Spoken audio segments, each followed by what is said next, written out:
Yo, what's up lur? Seperti biasa ya, kita akan bahas lagi isu dan para pelaku kriminal dunia maya.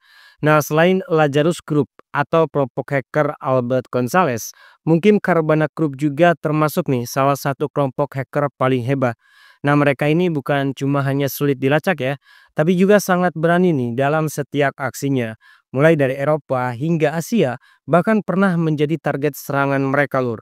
Nah, tapi sebelum kita bahas lebih lanjut bagaimana aksi dan penangkapan Carbana Group, seperti biasa lur, bantu channel ini supaya lebih berkembang lagi dan menjadi satu-satunya channel terbesar sekampung data urus. So langsung aja lur, like and subscribe dulu ya. Criminal cyber gang has stolen as much as $1 billion from over Authors of the 100 financial report call it the institutions great bank over the past 2 robbery of years. the modern era. The gang, which has been dubbed Carbanak, Carbanak.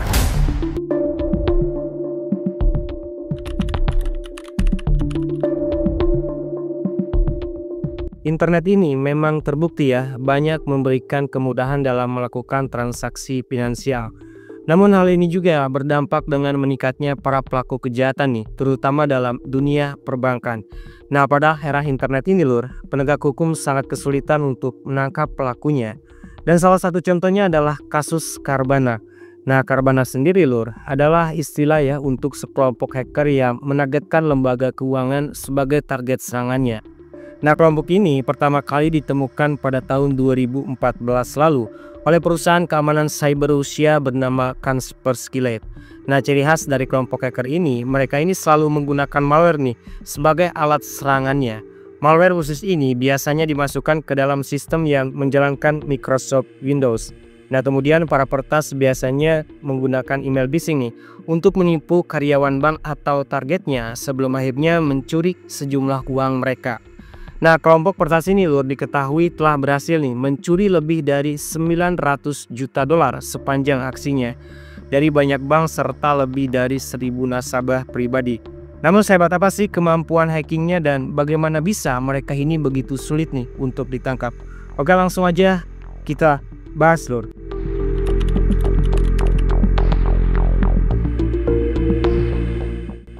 Ini dimulai pada akhir tahun 2013 lur, di Palo Alto, California, yang mana sebuah mesin ATM mulai mengeluarkan uang tunai nih pada waktu yang tampaknya acak. Padahal ya saat itu tidak seorang pun memasukkan kartu atau menyentuh tombol ya. Dengan kata lain, si uang itu keluar sendiri. Nah, sementara dari kamera CCTV nih, tumpukan uang itu telah diambil oleh nasabah yang tampaknya beruntung karena berada di sana pada saat kejadian. Nah, fenomena ini langsung membuat perusahaan keamanan cyber Rusia Kaspersky dipanggil nih ke Ukraina untuk melakukan penyelidikan. Nah, setelah dilakukan penyelidikan lur, mereka yang menemukan bahwa mesin yang bermasalah itu yang merupakan masalah terkecil nih yang biasanya dialami oleh perusahaan bank. Namun, pada tahun 2014 atau setahun kemudian, salah satu karyawan lab Kaspersky menerima telepon dari karyawan salah satu bank terbesar di Rusia. Nah, dia ini adalah orang yang sangat paranoid ya. Bahkan dia ini tidak mengungkapkan apa yang sedang terjadi saat itu di telepon. Nah, dia ini merasa takut ya kalau panggilan dan emailnya telah disadap atau diretas. Dia bersikeras nih untuk bertemu secara pribadi sesegera mungkin. Nah, setelah pertemuan itu, dia menceritakan ya bahwa pengontrol domain bank mengirim data sensitif ke server yang tidak dikenal di Cina. Nah, pengontrol domain sendiri adalah server terpenting dari setiap bisnis khususnya dalam dunia perbankan. Sederhananya, jika kita dapat mengakses pengontrol domain suatu bank lur, kita memiliki kendali atas semua hal lain di jaringan itu ya. Nah, ini berarti bahwa siapapun yang mendapatkan server ini dapat melakukan segalanya, mulai dari melihat data pelanggan yang tidak penting hingga menambah atau mengedit informasi seseorang. Nah, bahkan kita bisa mengirim jutaan dolar melalui sistem perbankan tersebut lur. Ya, dengan kata lain, jika seseorang melakukan hal-hal yang tidak diketahui siapapun di server itu, ya pihak bank tersebut mungkin memiliki masalah yang sangat besar nih. Nah, terungkapnya fakta bahwa seseorang meretas pengontrol domain bank senilai miliaran dolar. Karyawan Kaspersky ini mulai menyelidiki kasus ini ya.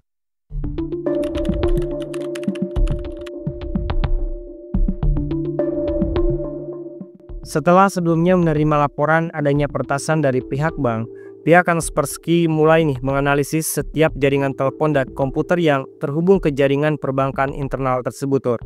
Nah, pada awalnya mereka ini tidak menemukan ya sesuatu yang mencurigakan. Namun saat itu beberapa komputer memiliki perangkat lunak berbagai layar VNC ya yang terpasang di dalamnya.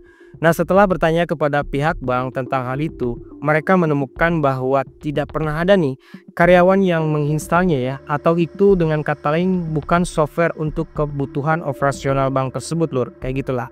Nah, di sini salah satu ahli anggota Kaspersky kemudian berpikir ya, bahwa mungkin seseorang pasti telah memata-matai karyawan bank karena suatu alasan. Nah, untuk menguji teorinya ini, dia kemudian membuka dokumen Microsoft Word kosong nih di salah satu komputer, lalu menuliskan kata "Halo".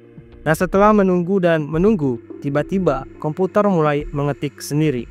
Dan yang membuatnya terkejut, komputer tersebut lur, menjawabnya dengan berkata, "Halo, Anda tidak akan menangkap kami." Nah, setelah menemukan fakta ini, para ahli merasa tertantang nih untuk menangkap para peretas misterius ini.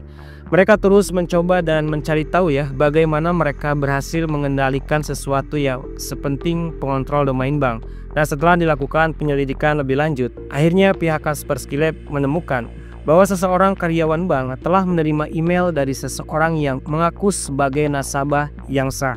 Yang mana kenyataannya email ini ya sepenuhnya palsu. Lebih buruk lagi lor, email ini memiliki dokumen Word berbahaya ya yang dilampirkan di isi email tersebut. Yang mana para peretas telah menginfeksi file tersebut nih dengan malware khusus. Jadi saat karyawan bank membuka dokumen ini, malware tersebut mengaktifkan dirinya sendiri lor dan memasang aplikasi VNC ya di komputer secara otomatis. Nah, hal ini dikenal sebagai serangan phishing atau lebih spesifiknya serangan spear phishing. Nah, di sini para peretas ini mencoba nih untuk terlihat sekredibel mungkin ya dengan membuat email yang meniru orang atau bisnis sungguhan. Nah, email-email tersebut tuh biasanya memiliki file terinfeksi ya yang sebelumnya sengaja dipasangkan dan dapat berupa apa saja. Biasanya mulai dari dokumen Word, Excel, atau PowerPoint. Bahkan dalam beberapa kasus bisa dalam bentuk gambar atau file video. Nah, begitu mereka berhasil menginfeksi komputer si target nih, para peretas ini bisa menonton dan mengendalikan komputer dari jarak jauh atau melakukan spionase ya, kalau dalam istilah cyber kayak gitu. Nah, selanjutnya para penyerang ini akan menggunakan personal komputer yang terinfeksi ini untuk menginfeksi seluruh mesin yang terhubung ke jaringan bank tersebut lur. Nah, termasuk komputer administrator ya. Nah, sementara untuk kasus peretasan ini sendiri lur, fase serangan berikutnya dimulai nih dengan memperlambat komputer admin dengan menjalankan sebanyak mungkin program latar belakang. Ya, harapannya salah satu karyawan bank akan menghubungi dukungannya ya atau maintenance untuk memperbaiki komputernya. Dan inilah yang sebenarnya terjadi. Begitu si maintenance ini tiba, mereka akan memasukkan kata sandi admin ke jaringan dan mencoba untuk memperbaiki masalah komputer tersebut. Namun tanpa disadari nih, mereka ini ya tidak memperbaiki apapun. Sebaliknya mereka baru saja membahayakan keamanan seluruh jaringan bank. Nah, jadi para peretas menggunakan sebuah keylogger ini, sebuah program yang merekam setiap penekanan tombol pada keyboard. Nah, dengan itu peretas ini bisa memperoleh kata sandi admin ya, dan kemudian masuk ke akun tersebut dan menginfeksi jaringan bank yang tersisa. Ya, pada titik ini para peretas sekarang memiliki akses ke segalanya ya, dan disinilah fase ketiga dimulai. Mereka akan terus memata-matai karyawan selama berbulan-bulan lur. Sampai mereka ini tahu bagaimana mereka beroperasi dan protokol apa saja nih yang mereka ikuti. Ya, pada dasarnya para peretas menyamar menjadi karyawan bayangan ya, yang diam-diam mengawasi dan merekam semua yang dilakukan pihak bank. Nah, begitu mereka tahu tentang semua protokol yang diikuti oleh karyawan bank, perampokan pun akan dimulai. Pertama-tama mereka ini akan menyamar sebagai karyawan bank dengan jabatan tinggi ya, dan secara manual mengirim sejumlah besar uang ke rekening mereka melalui sistem perbankan internasional ya, yang disebut sebagai SWIFT. Nah, kedua, mereka ini akan menggunakan sistem pembayaran elektronik bank nih untuk mengirim uang ke rekening mereka yang kemudian mengirim uang tersebut ke rekening lain. Nah, diketahui rekening tersebut sebagian besar berlokasi di Cina dan Amerika lur. Nah, akun-akun ini kemudian dikosongkanlah oleh anggota kelompok yang dikenal sebagai money mules. Nah, metode berikutnya mirip dengan film-film Hollywood nih. Dengan para peretas telah memiliki akses ke rekening bank sebelumnya, mereka ini kemudian mentransfernya ke seluruh jaringan internal bank. Mereka juga dapat mengendalikan mesin ATM dari jarak jauh ya, dan mengeluarkan uang tunai kapanpun mereka mau nih. Nah, ATM ini biasanya berada di tempat-tempat terpencil dan uang itu sekali lagi dikumpulkan oleh anggota Moneymules. Nah, metode ini memang sangat cerdas, Lur. Tetapi prosedur terakhir adalah yang paling menarik nih. Nah, mereka ini akan mengambil akun yang memiliki sejumlah kecil uang di dalamnya, lalu menggelembungkan jumlahnya dan kemudian mengantongi selisihnya. Sederhananya, para peretas ini mencari nomor rekening seseorang di dalam server yang memiliki jumlah uang sedikit nih. Lalu mereka di sini mengirimkan sejumlah uang ke nomor rekening tersebut ya, dan menariknya lagi tanpa mengambil saldo si pemilik rekening. Namun di sini juga mereka bisa mengacau, Lur. Yang mana pernah kejadian nih, ketika itu para pelaku secara tidak sengaja ya menggelembungkan akun seorang pria tua Rusia. Nah, di mana dia ini hanya memiliki 30 rubel di akunnya. Nah, ketika dia pergi tidur, keesokan paginya dia ini memiliki lebih dari 10 juta rubel di akunnya. Untungnya bagi para peretas, pihak bank mengira mereka telah membuat kesalahan dan tidak ada penyelidikan yang dimulai saat itu. Nah, balik lagi ke anggota Kaspersky Lab ya. Meskipun mereka tahu persis nih bagaimana para peretas menginfeksi bank, namun masalahnya di sini anggota Kaspersky Lab ini tidak dapat menemukan jejak yang akan membawa mereka ke 9 juta dolar Amerika Serikat yang telah dicuri sebelumnya. Nah, kalau kita lihat metode peretasan Carbanak ini mirip-mirip nih dengan aksi Albert Gonzalez bersama kelompok hackernya ya, Shadow Crew. Tapi yang jelas ini adalah kelompok berbeda, Lur. Ya, karena rentan waktunya juga agak sama ya. Albert Gonzalez melakukan pencurian ini pada tahun 2000-an, sementara ini terjadi pada tahun 2014. Jadi yang belum nonton tentang penangkapan Albert Gonzalez, silahkan tonton video yang ini, Lur. Oke, lanjut ke pembahasan selanjutnya ya, yang mana Carbanak Group ini dengan cepat nih menjadi sasaran otoritas terkait.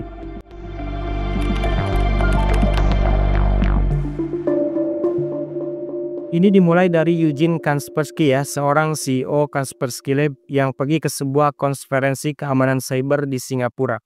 Nah, di sana dia ini ingin berbicara nih tentang pengalamannya dengan para peretas Carbanak. Dan mengejutkannya, ternyata ini bukan kasus yang pertama. Europol, sebuah badan penegak hukum Uni Eropa, juga telah lebih dulu ya menyelidiki beberapa serangan yang dilakukan kelompok ini terhadap bank-bank yang ada di Eropa. Nah, karena memiliki target yang sama, kemudian mereka memutuskan untuk bekerja sama ya dengan bank-bank yang menjadi korban kelompok Carbanak ini. Spesialis keamanan cyber dan beberapa ahli dan badan intelijen lainnya kemudian membentuk gugus tugas nih. Nah, aksi kejahatan cyber gabungan ini juga dikenal sebagai JICAD. Nah, semua yang terlibat saling membantu ya, baik dari sumber daya maupun pengetahuan untuk memburu kelompok Carbanak yang misterius ini, Lur. Nah, pada awalnya mereka yang memang tidak menemukan petunjuk apapun ya tentang para peretas, sampai salah satu karyawan Kaspersky Lab menemukan kesalahan kecil nih dalam kode Carbanak. Nah, kesalahan ini memungkinkan para ahli ini untuk mengirim permintaan ke server komando dan kontrol Carbanak. Ya, sederhananya jika mereka mengirim pesan yang sangat spesifik nih ke server ini, mereka akan menerima jawaban yang sangat spesifik juga, yang mana mereka harus mengirim permintaan ini ke server komando dan kontrol Carbanak ya, dan bukan ke server lain. Namun masalahnya di sini tidak ada yang tahu nih alamat fisik maupun digital dari server Carbanak itu sendiri. Ini berarti bahwa tim Kaspersky Lab harus benar-benar ya memindai seluruh internet dan mengirim permintaan ini ke setiap server nih yang terhubung ke website sambil berharap salah satu server akan menjawab mereka dengan pesan yang mereka cari ini. Nah, 2 hari kemudian mereka akhirnya mendapatkan apa yang mereka inginkan. Server komando dan kontrol Carbanak menjawab permintaan mereka. Nah, berkat ini juga ya para ahli dapat menemukannya. Nah, server tersebut berlokasi di negara dengan infrastruktur IT terbaik di Eropa dan negara dengan koneksivitas terbaik kedua nih di dunia ya, yaitu Belanda. Gugus tugas yang sebelumnya dibentuk langsung nih berkoordinasi dengan otoritas di sana. Polisi Belanda sendiri dengan cepat ya berhasil mendapatkan server tersebut dan mengundang para ahli untuk menyelidikinya. Nah, hasil dari analisis server komando dan kontrol ini kemudian mengungkapkan catatan sebenarnya nih yang mengerikan dari serangan Carbanak. Nah, mereka ini tidak hanya menargetkan bank-bank di Eropa dan Rusia, tetapi hampir di setiap negara yang ada di dunia loh. Nah, dari Cina, Bangladesh, India, dan negara-negara Asia lainnya ya, hingga Afrika dan Amerika Serikat. Bahkan saat itu ya, Amerika ini juga sedang disibukkan dengan serangan dunia maya ke beberapa lembaga dan perusahaan di negaranya. yang mana pejabat federal memperingatkan bahwa peretasan yang kemungkinan berbasis di Rusia ini telah menyusup dan memiliki akses ke dalam infrastruktur keamanan nasional mereka. Bahkan pelanggaran tersebut meluas dan ada kekhawatiran yang berkembang. Namun ketika semuanya berfokus dengan serangan tersebut, tanpa disadari nih, bahwa kelompok Karbana telah menyusup ke ratusan lembaga keuangan dan mencuri lebih dari $700 Amerika Serikat. Nah, setelah insiden ini, penyelidikan menjadi jauh lebih serius nih. Satuan Tugas JIKET mulai bekerja sama dengan badan intelijen lain yang juga mencari penjahat yang sama, termasuk organisasi seperti FBI, Badan Intelijen Rusia, Rumania, dan Moldova, serta masih banyak lagi lur. Nah, saat para ahli ini semakin dekat nih dengan kelompok Karbana, mereka tiba-tiba menghilang. Para peretas terdiam selama beberapa bulan, lalu kembali lagi dan melakukan kesalahan terbesar nih dalam karir peretasan Karbana Group.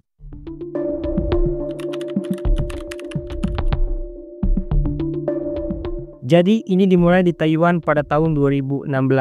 Karbana Group kembali berbisnis seperti biasanya Tetapi saat itu, 2 dari kurir uang itu tidak berpengalaman dan menyebabkan masalah besar bagi kelompok Karbana. Nah, saat mereka mengambil uang dari beberapa mesin ATM yang telah diretas sebelumnya, seorang penduduk lokal Taiwan yang tidak curiga mendatangi bank nih untuk mengambil sejumlah uang. Nah, saat penduduk itu mendekat, kedua kurir uang itu menjadi sangat gugup sehingga mereka ini pergi secepat mungkin dan lupa membawa setumpuk $60.000 di sebuah ATM. Nah, orang yang melihat kejadian itu terkejut dengan perilaku aneh kedua pria itu. Ditambah dengan fakta bahwa mereka meninggalkan sejumlah uang yang lumayan kayak gitu lor. Nah, penduduk itu memutuskan nih untuk memberitahu pihak kepolisian. Dengan segera juga nih, polisi Taiwan kemudian melihat rekaman CCTV dari ATM tersebut dan segera menyadari ada yang tidak beres. Mereka kemudian bertindak sangat cepat dan sebelum para penjahat itu menyadarinya, insiden itu sendiri telah naik ke media dan menjadi berita utama lur. Yang mana bank pertama melaporkan bahwa lebih dari $70 juta telah ditarik secara ilegal nih. Nah, penarikan tersebut dilakukan di Taipei. Ketika itu juga lebih dari 500 petugas memeriksa semua rekaman CCTV dan berhasil melacak alamat kedua pria tersebut lor. Tindakan yang sangat cepat dari kepolisian Taiwan ini mengarah pada identifikasi 22 tersangka. Nah, kebanyakan dari mereka adalah orang Rusia dan sisanya dari Eropa Timur. Ya, intinya kelompok Karbana sekarang dalam masalah besar Meskipun 19 dari 22 tersangka telah melarikan diri dari Taiwan dan 3 lainnya masih tinggal di sana di negara yang memburu mereka dengan jutaan dolar uang tunai. Nah, salah satu tersangka yang tersisa adalah seorang pria Latvia yang dikenal sebagai Andreas Pergodovs. Dia juga diduga sebagai pemimpin operasi. Ya, Andreas ini yang melihat wajahnya saat itu di TV nasional, dia dengan cepat nih memutuskan hubungannya dengan uang-uang tersebut lor. Andreas memutuskan pergi ke daerah pegunungan dekat Taman Donggu di Taipei, menyembunyikan 2 tas penuh uang tunai dan melanjutkan perjalanan ke provinsi Yilan. Nah, sementara untuk 2 anggota geng lainnya yang tersisa masih di Taipei. Nah, sebelum akhirnya mereka ini memutuskan menyimpan bagian mereka dari uang curian itu di loker stasiun kereta Taipei. Beberapa jam kemudian, saat mereka bermaksud mengambil uang itu dan dengan tenang kembali ke hotel, ternyata ratusan petugas polisi sudah mengawasi mereka nih melalui jaringan kamera CCTV Taiwan. Nah, begitu mereka tiba di hotel dan meninggalkan uang-uang tersebut di kamarnya untuk pergi makan siang di restoran dekat hotel, polisi akhirnya mengambil tindakan dan menangkap kedua pria itu dalam operasi yang terkoordinasi dengan sempurna. Di hari yang sama, polisi lainnya juga berhasil menangkap Andreas. Ya, pada titik ini pihak kepolisian Taiwan telah berhasil mengungkap jaringan Karbana. Ya, meskipun orang-orang yang ditangkap hanya antek-anteknya saja yang tidak tahu banyak nih tentang para pemimpin kelompok Karbana sebenarnya. Namun pihak berwenang Taiwan berhasil melakukan penangkapan pertama dalam kasus Karbana ini dan menjadi petunjuk awal nih untuk penangkapan selanjutnya.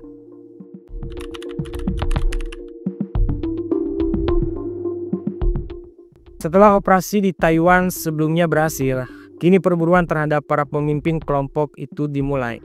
Spanyol 2018 ketika pihak berwenang sedang menyelidiki sebuah organisasi kriminal nih yang diduga telah melakukan pencucian uang. Dan di saat yang sama, pihak Interpol memberikan informasi siapa yang mengirimkan uang ilegal itu lur dan siapa klien mereka. Nah, berbekal keterangan tersebut, mereka menemukan bahwa salah satu klien dari penjahat pencucian uang itu adalah seorang spesialis komputer asal Ukraina dan dia ini dikenal sebagai Deniska. Setelah menyelidiki pria ini secara menyeluruh, terungkap nih bahwa ia memiliki hubungan dengan mafia Rusia dan Moldova. Dia juga diduga ya memberikan beberapa instruksi dalam serangan dunia maya untuk mereka. Bahkan kelompok tersebut telah bekerja sama sejak 2013 atau setahun sebelum kasus Karbanak ini terungkap ya. Yang mana si Denis ini membayar sebesar 40% nih dari semua keuntungannya kepada organisasi kriminal Eropa Timur ini.